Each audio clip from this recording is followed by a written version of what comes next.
This podcast is sponsored by nobody. Hey dudes, welcome to Splat from the Past, the only 80s themed horror sci-fi show where things can get totally radical. Now today, I will be welcoming Coyote Shivers.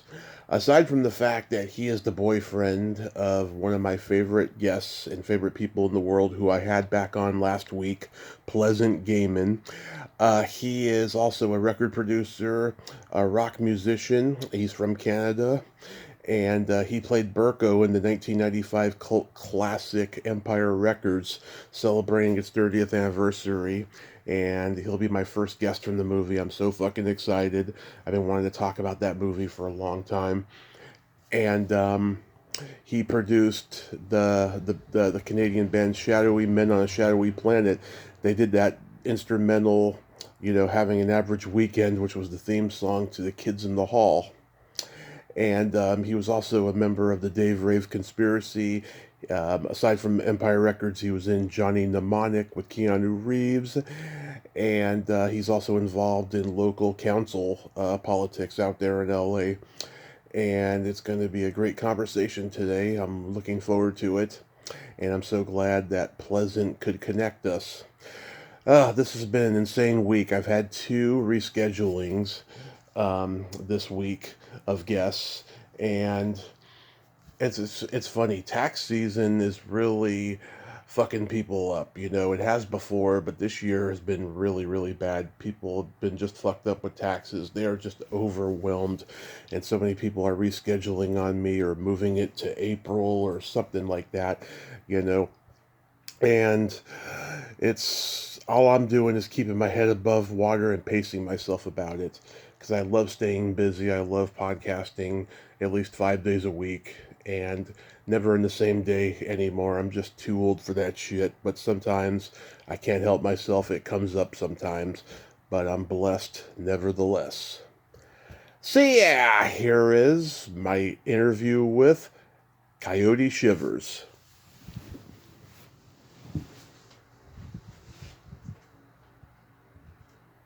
So, going back in time, what age did you start gravitating toward music? Music. Okay. What age did I start gravitating towards music? Well, actually, like right away, there's this baby book that my parents had made, or I guess some people, their parents do this, so there's like your favorite color or whatever, and there's like a clip of my hair in there and stuff. But right. Everything in there that I liked had to do with making noise. Like my favorite things were all like bashing pots and pans, or the Jack in the Box, or the radio. Yeah. Or everything was dancing and making noise, like from an infant to toddler age. Right. So there's that. And then, but I didn't grow up with older brothers and sisters, so I didn't have an introduction to any sort of the culture, like rock culture or contemporary music culture, anything like that. I guess the moment then you're asking about, or one of the moments would be like 1976 when the Ramones came out.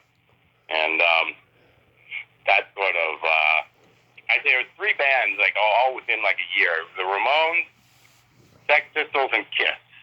Yeah. Those 3 bands were bands that were, this was not the stuff that was on the AM radio in between the weather reports that my parents listened to. This was whatever it was, this was something new that opened my mind up. Yeah, it was some subversive shit, and it's the best shit, too. I mean, that year for punk, for Ramones, Sex Pistols, those albums are fucking masterpieces. Yeah, it was all just, fun and new and everything, that it hadn't really turned into sort of, whatever it became. It was just all fresh and whatever. I was, 11 and 12 years old, so for me, it was just, the perfect age to have something come along and be like, yeah, everything before sucked. Yeah. Yeah, so who were your guitar heroes growing up?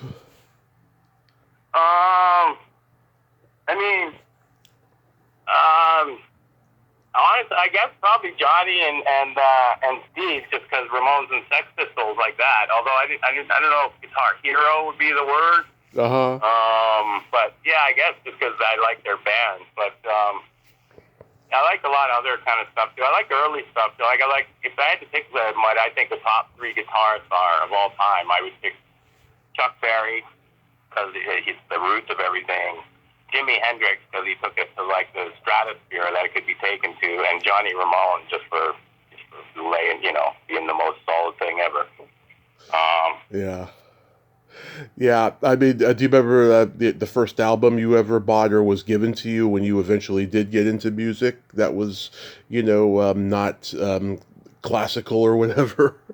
Yeah, hang on a second, I'm not sure about the album because by the time albums came out, we were like, I was like borrowing it from the kid up the street or whatever, so I can't remember, like we actually had like Nevermind the Bollocks or Ramones or, if it was Kiss, I would have Kiss Alive or something like that. I can't remember though, but I can't remember if these are records that like which one of us bought, and which one of us just brought over to the other person's basement or something. I remember my first single was the Trashmen, Surfing Bird. Oh. That was back when I was like 5 years old and stuff, and it was whenever I tell people this, I remind them that it wasn't like I was I was ahead of the curve, when it comes to, what would become classic garage music, and then I had some sort of, connoisseur's taste of alternative culture or something like that. When I was literally just like 5 and liked the way that it bashed around and sounded retarded. Yeah. How about your first concert? Ramones. All right. Nice. Ramones. I met them in the afternoon at the record store. I was 14. I was the youngest person. Me and my friend who went there, we were the youngest people there. And met them and I went to the show that night. It was great. I was Dee Dee Sweat. I stood underneath that. I've told this story before. I stood underneath that Dee Dee.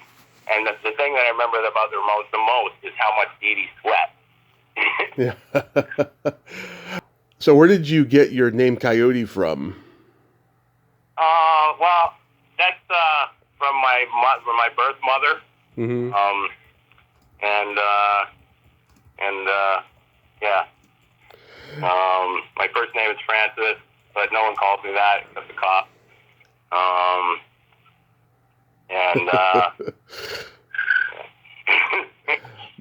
My dad's middle name is Francis. It's been hanging over his head his whole fucking life.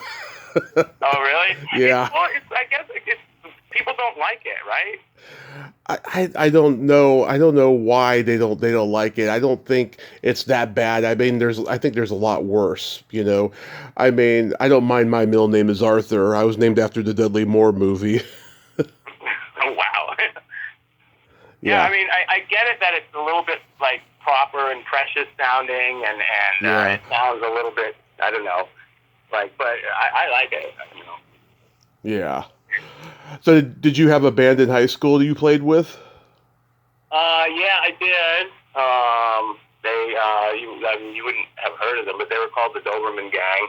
Uh-huh. Or it would have been just out of high school or whatever. But yeah, actually there was one band I played in, but I didn't really play in. They were called All Together Morris. And I played bass in for I think one rehearsal, but I could not play bass. So then by next rehearsal I played keyboard, but I couldn't play keyboard either. And then I was not in that band anymore. And then I started playing guitar with a band called the Doberman Gang. We were like classic twin guitar assault rock and roll kind of thing. Twin guitar, so were you like playing Wishbone Ash or anything like that? No, but like sort of like the twin guitar sloppy kind of like with like Richards and Ron Wood kind of, or okay. I don't know, Rolling Stones. Yeah, Stones or Dolls or like, so yeah, sloppy, loud, rock and roll. I guess it was good to learn. I mean, we had fun. Yeah. Did you guys play the Prom? No, we didn't play any prom. We played after hours clubs in Kensington Market in Toronto, but no prom. You knew the guys in Teenage Head, right? Yeah, well, I mean, I lived with Dave Rave in New York City and then played in his solo band or whatever his band in New York City for a few years, and they're from Hamilton, Ontario, where I spent a lot of time. Yeah, I know a guy who interviewed Gord before he passed. He seems like he was a real force of nature, was he? He was a sweetheart. I wish I knew him better.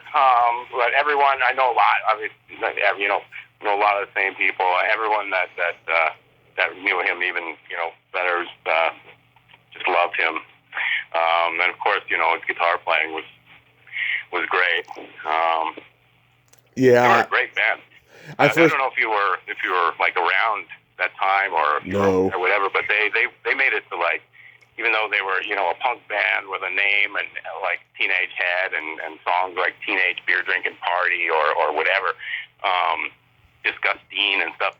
They had top 10, like they were on AM radio, so they kind of broke through like this into this pop world in Canada that didn't happen to punk bands in here in the States or in London or anything. Like it was odd to hear because they were popular. Yeah, no, I wasn't born yet. I first discovered them from that movie, Class of 1984. Yeah, that they got a huge cult following because of that movie and stuff too. At what point did you meet Daniel Lanois? Well, he's actually from Hamilton, Ontario as well. Same city as Teenage Head. Same city my mother moved to at a certain age. And anyways, I ended up working at Daniel's studio, late teens, and yeah, so he was around there. He was also around the scene and stuff, and then Dan took me to Los Angeles in 1986 to live and work with him. We worked on Robbie Robertson's solo album and the soundtrack to The Color of Money. Oh, wow. I think that's it. Maybe there's a couple other little weird things we worked on then, but that was the main reason anyway. That's the first time I moved to LA. Yeah, did he become like a mentor to you? Well, I mean, somewhat. I mean, definitely to a certain degree.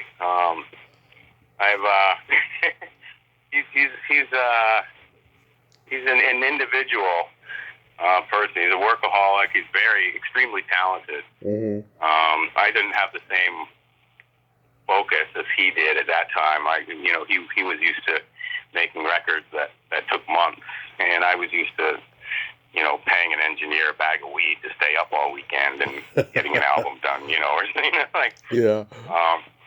So that was a little difficult for me to get used to, listening to the same song every day.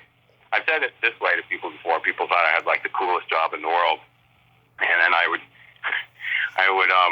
because I was working at the studio and stuff. This is not Dan in particular, but I was working in that recording studio and other ones, and people thought it was so cool. And I'd say, okay, well, imagine listening to your favorite song, but you have to listen to it over and over and over again all day long, and then get up the next day, let's do it over and over, and you have to pay attention. You can't, you have over and over and over and over and over, and then get up the next day, let's do it again and again and again, day after day, and then people would start to understand, and I would say, okay, now pretend it's not your favorite song.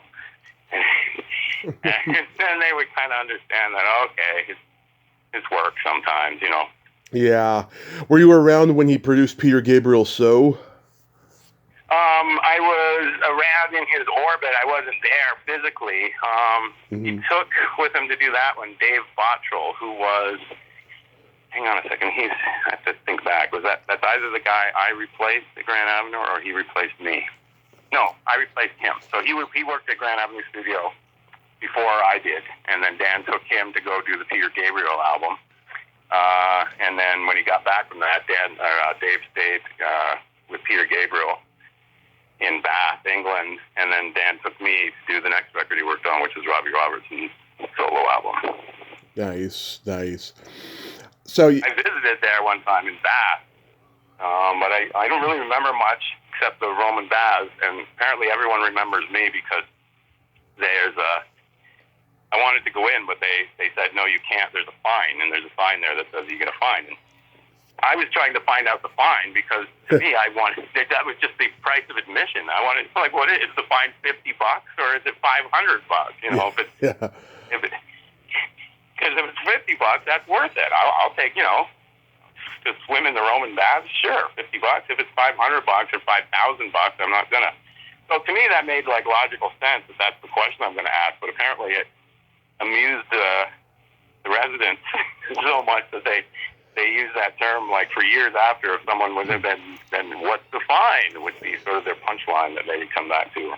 Something I heard about this anyway after the fact. Yeah. So you produced the first single for Shadowy Men on a Shadowy Planet. Yes, their first single, second single, third single, like pretty much all their singles that made up the first like album or two. Mm-hmm. I think like two albums, at least one album, and then I think there was another one we did, and then Steve Albini did I think the third one. Ah, Steve Albini. God, we just lost him not too long ago. Yeah. Yeah, did you know him well? I didn't know him at all, other than like obviously I knew his work and I knew he knew some of mine, but I did not. But I know Shadowy Men had nothing but good stuff to say about him. Yeah. Yeah, I mean the B-side, Having an Average Weekend, of course, became the theme song for the Kids in the Hall show. Do you know how that came to be? Yeah, kind of. I don't know exactly, but yeah, kind of. One of the members of Shadowy Men was friends with one or more of the members of Kids in the Hall, and before Kids in the Hall were, famous, before they had a TV show, they had a skit comedy, like something at a small theater or something like that in Toronto, and so they needed music, and they got Shadowy Men to go and provide music for whatever the show they were doing. So when they got picked up to do a television show based on sort of the same thing, they already knew Having an Average Weekend. They already liked the band, and it worked well for the music they did in between their little skits and stuff. So it was all, it all made sense. Yeah, it's funny. I listened to the song again recently, and something I never realized before, it reminds me of Junior Wells's Snatch It Back and Hold It with the B-52's Private Idaho combined. Oh, wow. All right. Yeah, it's just got this very unique combination of it, and they were mostly influenced by the surf rock, right?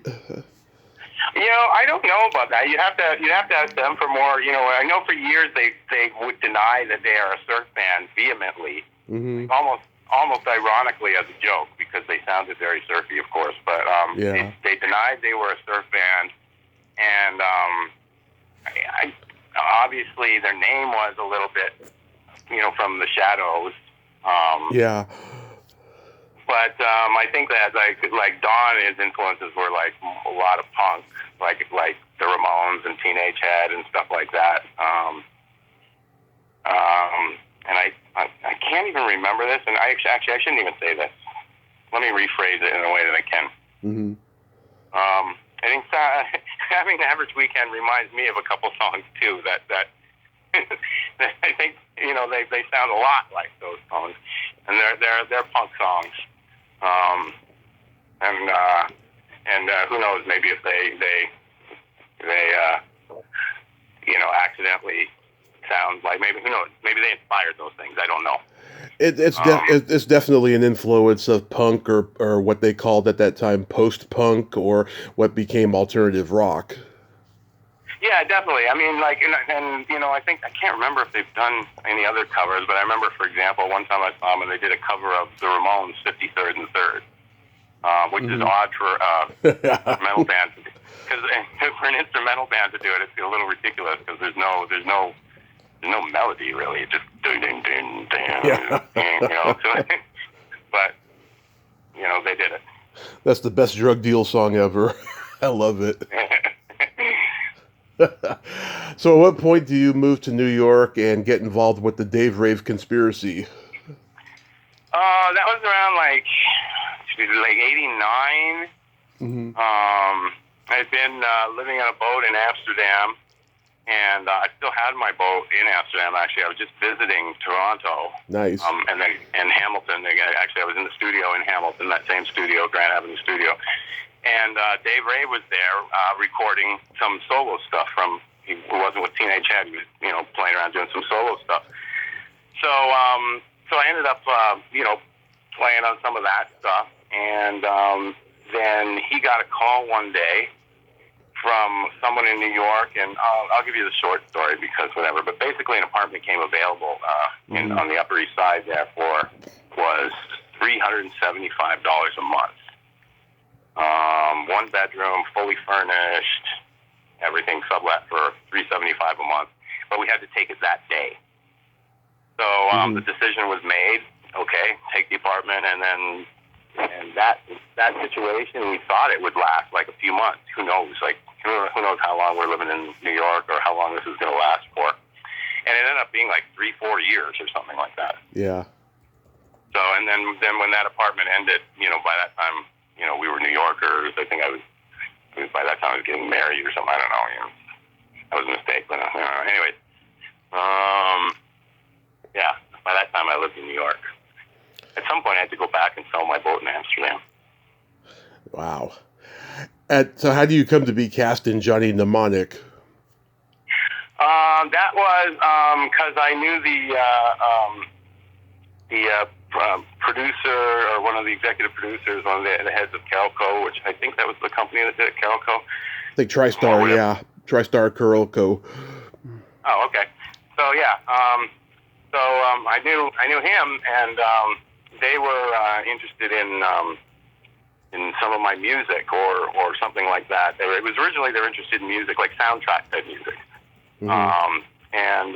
But then it was being shot in Canada, and somehow I can't remember exactly how, but the fact that I was Canadian came up, and so it was kind of in other words, if they put me in the movie, then they can check off a Canadian. And it sort of helps. They have to have a quota of Canadians that they hire on a project if they shoot it in Canada. So they got to check a box off if I was in the film, but so I did a small part. It was initially for music, which they didn't use. Wow, it's crazy how shit like that works out. I was thinking maybe you knew Keanu because I noticed you both are like around the same age and you're both from Canada. Yeah, no. The reason Henry Rollins is in that movie too is because I was coming to L.A. to visit that producer, Peter Hoffman, and on the plane on the way back in the old days when there was magazines that you had to read because you didn't have anything to stare at for 6 hours. There was an issue of The Face magazine, and on the cover was Henry Rollins with glasses, looking really sort of like nerdy. I mean, he's kind of got his thick neck, meathead nerdiness, but it's a nerdy sort of look of him, and that sort of was the description of the character in the movie. So I mentioned it to Peter Hoffman when I got off the plane, like, be perfect. And so long story short, they got him in the film, and then when they did the test audiences stuff, he was, I think, the favorite character, or one of the favorite characters. Nice. Yeah, like, the movie, when it came out, it didn't do as well as Speed did for Keanu, right? But it's a cult classic. I know a lot of people who love it. Like, did you think it was going to be, like, a big hit? No, I mean, I don't know. I kind of did in the sense that it was, it was like the cyberpunk thing, and that was kind of, a hot topic at the time, and I don't know. It just kind of was on one hand. Plus, Keanu was big and everything at the time. But at the same time, I was kind of there in the filming, and it kind of, I don't know. It didn't. It felt a little cheesy to me, and that doesn't mean it actually was cheesy. It just means that like I was not around movie sets that much yet at that time. That was the first movie. I'd been around a couple others. That was the first one I worked on or whatever. And even the best films, once you're back behind the scenes or whatever, just the way things are done, it's really cheesy and really just. Yeah. So I kind of had this feeling like it was going to be kind of cheesy anyway. That I don't know. So it ended up being, and I didn't really care, but. It was kind of toy. I thought it might be big because of, those other factors, but then I also sort of thought like, yeah, well, we'll see. I think it turned out better than I maybe even expected at that time, but Uh-huh. And you had never acted before? You never did like a school play or anything? No, I don't. I mean, yeah, no, not. I never did anything like a school play or anything. I think I had like a small part in some film that never came out. Where I said one line or a couple things like that, but yeah, no, not really. So I love Empire Records. That's initially why Pleasant connected us, because I love that movie so much. It was a huge staple of my junior high life, I'll tell you. And I can imagine you got cast as Berko because Liv Tyler was your stepdaughter. No, actually, I almost lost it when they found out that Liv Tyler was my stepdaughter. Really? Yeah, they didn't know, and they didn't know. They cast us independently, and I had lied about my age. I said I was like 4 or 5 years younger than I was, or something, because it was supposed to be a teen movie, and I was in my 20s or something like that. And anyways, they didn't know. Also, they didn't know that Rory Cochrane and Renee Zellweger at the time were not only dating, but they lived together. Like, they were lived together lovers. And they were cast independently. And then there was also a couple of people that worked on like grips and lighting people that happened to be hired that were actually couples. So there was like a small sort of thing like that where a lot of people knew each other. But yeah, when they found out that I was actually older than I was, I remember. I think it might have been the driving insurance thing. Let me think back, because I think maybe my insurance on the cars that they got me or something like that were 26 and older. Mm-hmm. This is ringing a bell now. I'm gonna have to think about that. This is decades ago, so I can't really remember that. But yeah, anyways, yeah, they didn't know at first.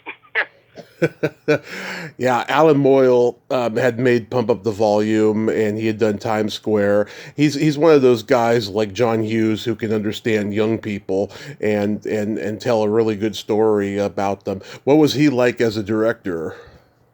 I thought Alan was great. Actually, I loved him, but mind you, I had little experience before that. The only real film I had done was Johnny Mnemonic. Yeah.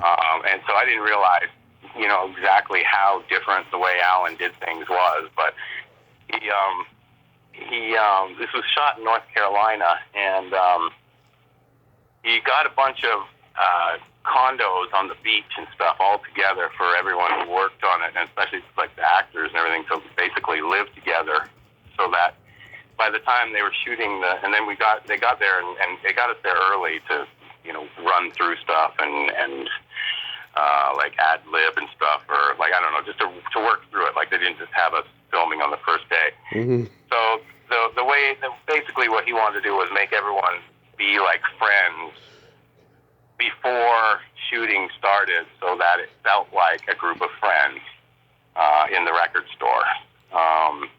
And that was really fun. Like, we lived on the beach, and there was, dolphins swimming out in front of us every day, and it was great for like 3 months. And Alan really made that vibe happen, and I think that fun sort of vibe really transferred. He got that to transfer onto film. It certainly wasn't the brilliant dialogue. Yeah. Somehow that fun transferred to screen. I mean, it's a great cast. LaPaglia's great. Ethan Embry's hilarious. Renee Zellweger is so good. You can tell, from looking at her in this movie that she was going to become a huge star. And she even got to sing with you on stage. Yeah, she did. I don't know, I've told this story before. You didn't know, whatever, but that was her first time singing on stage. Or that was her first time singing in a movie. I don't know if it might have been her first time singing ever. She was very, didn't think she could pull it off. And we really encouraged her and worked so that she could, and then in the end, I'm not sure if this is true, but one of the producers told me that I think she did an excellent job, but she didn't believe in herself so much that she thought that her voice was dubbed in with somebody else's, or that somehow there was some trickery involved to clean up how, in her mind, terrible she sounded. or something like that, which is absolutely not true. She like totally came in and stepped up and did what she had to do, and I think she actually, her background there, I mean, it's kind of better in a way. Like, there's people out there that's part of the song to them, and they like it. Like, it's what she did was, it worked. And so she should be proud of that, but I don't know. I know that after I got her to sing with me in that movie, she went on to win a Golden Globe for singing in another movie and an Oscar for singing in yet another movie. Yeah. So if anyone out there listening to this wants some overpriced vocal lessons, give me a call. And Max Caulfield, like, do you remember anything about him? Yeah, he was cool. He showed up, did his job. He was pretty laid back. He had a good sense of humor about the role that he was playing. Sort of the older guy that was popular with a previous generation, and he's facing the fact that that's not the young generation anymore. Whatever, he played that role pretty well. Yeah. Oh, I have interviewed my share of Rex Mannings. I'll tell you. People who were huge in the 70s and 80s, and they're in denial that they're not hot anymore, and they don't want to drop their PR facade, and they want to continue bullshitting to manifest their narcissism and vanity. Yeah, those people exist. Well, I mean, I've joked about this too. Like some of us in Empire Records, like that's us now. Like we're showing up at. Like half the cast is showing up at a Rex Manning event on the East Coast this Saturday or something. I do my Rex Manning thing in Hawaii. Like, we are Rex Manning there. We show up now, and the older fans come by for an autograph. Oh, I wouldn't mind showing up to one of those, I'll tell you. That Brendan Sexton, who plays the shoplifter Kid Warren, oh my God, he to me is the best character and the best actor in that movie. He's so good, so well beyond his years. It's no wonder he's still working today, I mean, God, he must have been cracking all you guys up at just how psychotic he played a 14-year-old. Yeah, he was great fun too. I think he had fun hanging out with us older kids. Because, he was 14, which is the age when you start wishing you're 17. So, yeah. So what happened with the movie's release? It like barely lasted in theaters. This story has been told before, but it was not a success. Right. And the movie, the film company had pretty much given up on it. Even before its release, which is half the reason why it was not a success at the time, is they didn't even try. The director, Alan Moyle, at one point there was enough infighting or whatever you want to call it there that they removed him from his own project and had somebody else do the final cut of it, and it was just, when everyone left the project, no one felt good about it. Like the actors or anyone, we all, Anthony LaPaglia had made up these lighters, like little not Bic lighters, but not butane. Come on, what do you call them? Like Zippo. Sorry, that's what I'm looking for. Zippo lighters. Okay. And had them all engraved with the word "Empire sucks" on it. The word "Empire sucks," and he gave them out to everyone. Like, that was kind of like the tone of it. Like, it wasn't really mean and angry, like "Empire sucks" or anything, but it was just kind of lighthearted, like, yeah, Empire sucks. And kind of everyone kind of left not feeling good about the project, and not feeling like this is not feeling good. I didn't care either. I did not like it. I thought it was dumb. I really only did it because they said I play my song in the movie and then I'm on the soundtrack. So I'm like, okay, I had no real desire to be an actor or anything like that. Although I did like it, and I have done, a couple other films. That wasn't my goal in life, was to be an actor. So it wasn't. Anyway, no one really thought anything of it, and the soundtrack went platinum. It was a huge hit, but the movie came out and they just opened it for like one weekend, something like that, and it didn't go long in the theaters, and then it went straight to all those new cable shows. But that was kind of actually one of the reasons why I got so big, is because the way that cable expanded in the late 90s and the early 2000s, that they just bought these movies like Empire Records, Right. and just if they got any sort of response from viewers, they just put it on repeat for 5 years, so Yeah. or whatever. Like, there's an entire generation that grew up watching it that wasn't the intended generation, and it was because of all the cable networks and the way things expanded then in Yeah. late '90s. Yeah, I was 12, 13 when the movie hit VHS, and I saw it on the shelf, and then I see it on HBO like every other day during that time, and I became obsessed with it. Like I said, It was just a really cool movie. It was like a movie for the slacker generation, you know? Yeah, well, definitely they got that record store. That was a cultural thing that ended shortly after that, and it's kind of the movie that. There was a couple other record store movies, but that's the one that kind of everyone remembers, and I don't know what the word is. What the modified it. Oh yeah. When you were in Down and Out with the Dolls, did you get to meet or know Lemmy? Yeah, yeah, Lemmy was great. Everyone loves Lemmy, so he was great. I think he stole the show, to be honest. He's kind of like this whatever, like a cameo type appearance kind of character in the film. But as far as I'm concerned, he steals the show. He's the best character in the whole film. Yeah. Oh my God, that guy was just so awesome. Even his early stuff with Hawkwind when he sang Silver Machine. Oh, even that stuff is good. Really good. Yeah, he's really, yeah. He's real. He's no bullshit rock and roll, like with roots, not just loud. He didn't just turn up his amp. He knows, he goes right back there. Yeah. I remember hearing him on Mark Maron's podcast like a month before he died, and just thinking, yeah, I can hear he's near the end. I mean, I saw it coming, and I was really sad when he passed. Yeah, it's a shame. So, Empire Records, was that a big boost for you to record your first solo album? Well, not really, because I think I recorded. I can't remember if I recorded the album.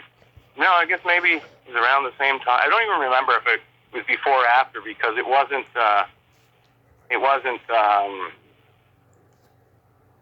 connected in the sense that I didn't have.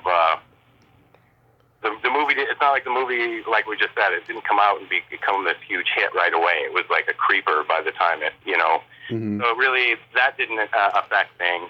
I didn't have a record deal with A&M at the time, who was the company that put out the soundtrack.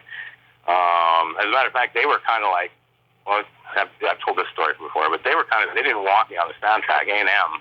Uh-huh. They wanted the people that they wanted to push, and like their own people that if they're going to do a soundtrack for a movie and this is coming out, well, they're going to slip their own A&M artist on there or whoever they're trying to market. And they didn't own any piece of me, so they didn't want me on there. But the contract with the movie was that I was on the soundtrack. That's the only reason really I did it. So they had to put me on there, and it became this little fight where. They didn't want to, and then they said the master was not good enough, but the person who mastered it was Daniel Lanois. Mm-hmm. So they couldn't. So they were just like reaching for excuses, like, okay, call up Daniel Lanois now. I think he was the biggest record producer in the world at the time. You call him up and tell him his mix is unmasterly. I mean, it was all just basically like a trying excuse, and then in the end. The music director, Mitchell Leib, ran back to his office and got a cassette tape of Sugar High that we used for playback, and brought that back to the mastering thing and said, "Here, then you can master this," and took it off a playback mix, and that's the mix that's on the album. It's not even the real mix; it's on the album. So it's not the version that's in the movie. It's not the version that's the real version, or the real mix. It's the real version, but not a real mix. And the mix was just a playback version. And then they put the last song on the record. A&M put the last song on the soundtrack. And then I remember Billboard magazine came out and did a review on it and said, oh, it's all good and everything, but the standout track is Coyote Shivers, Sugar High by blah, blah, blah, blah. Yes. Like, I faxed that to their office. Yeah, it's a great song. And If is a great song, too. That video you made for it is awesome. Oh, thanks. Yeah, that was Coney Island High in New York City. Nice. Yeah, didn't you open for Kiss?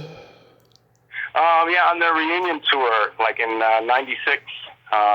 There's like a few days, like Philadelphia, Detroit, Chicago, something. That was great. Actually, I think that was one of the most fun bunch of gigs in my life. Partly because I was young, I was a Kiss fan, and then also they were, I think, definitely they were the biggest audiences that I ever played to. That has to be the career highlight, because these guys were putting the makeup back on again, and they had the original lineup, and it was just a big thing. Oh yeah, the energy around it was really, really exciting. It wasn't just like, okay, here's Kiss on this never-ending tour again. It was like really exciting, that exactly what you just said. They had put the original members back together and the makeup again. This was like, it was a lot of fun. Were they getting along though? Was everything like a barrel of laughs backstage? It's actually pretty business-like backstage for like a lot of reasons. First of all, it's a lot of money and it is business. There's Yeah. I don't know if they're partying at this point in their lives or anything, or even then. But also, when we didn't realize this, but because there's pyrotechnics, everything is by law, like all rigid down, like whatever. Like for example, when you open for Kiss, if you're not out of the dressing room by whatever time, Mm-hmm. you're locked in the dressing room for the rest of the show. Like you can't get out of there. So we had to you had to make up your mind. You either are leaving back to the hotel, or you're out in the audience watching the Kiss show. Or if you don't make one of those two decisions, you are locked in the dressing room, because the layout of the pyrotechnics is there's nobody walking around anywhere. Wow. That's crazy. Yeah, I mean, it's funny, with some of the things that they did on stage with the pyrotechnics, I'm surprised no one lost their hair. Yeah.